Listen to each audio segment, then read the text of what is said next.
Martin, where are you standing as a councillor here in Ockendon? Well, for me, local politics is where it's at. Local politics is where people's problems get solved at the best level possible. And for me, it goes back to when I was 11 years old, going with my mum to see Andrew McKinley and Cole Morris. They solved some of her problems for which she had, and it just showed me that if you've got local councillors who care, then anything's possible. But why Labour? I think, obviously, growing up, seeing the situations where I grew up, it was all Labour councillors who actually did things for local people. Labour is the party of social justice, the many, not the few. I joined when I was 15, and I have no intention of ever standing for any other party.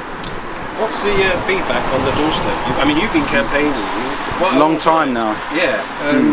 What's the feedback on the doorstep? And what are the issues that are coming up on the doorstep? Well, obviously, Ockendon's not immune from the national issues, and people are sort of hurting in these times, and people are angry about, you know, for example, a budget which gives tax cuts to the rich, and in these sort of austere times.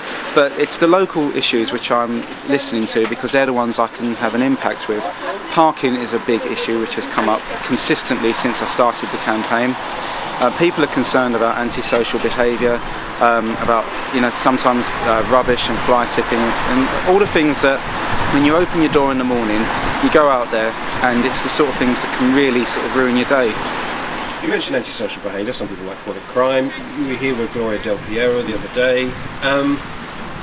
Is that a concern to people? Ockendon Police Station, police on the beat, is that a concern? People are always concerned about crime, but especially when, in these times when cuts start biting, people want to make sure that their services are protected, and obviously the police are the front line, and people are always concerned about that because of crime and fear of crime. I mean, this morning we were down at Tesco's with the Thurrock Food Bank, and basically, you know, there are people struggling to eat.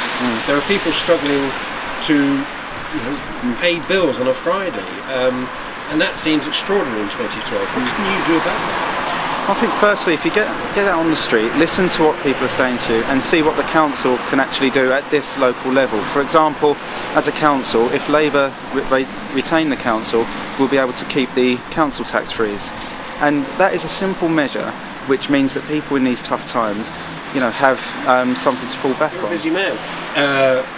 You know, you're a teacher at Harris Academy. You've got a family, you know, and will you have time to be, if it's successful, will you have time to be a councillor? Yes, if I didn't have, I wouldn't stand. I'm a very busy man, but then they do say that if you want something done, give it to someone who's busy.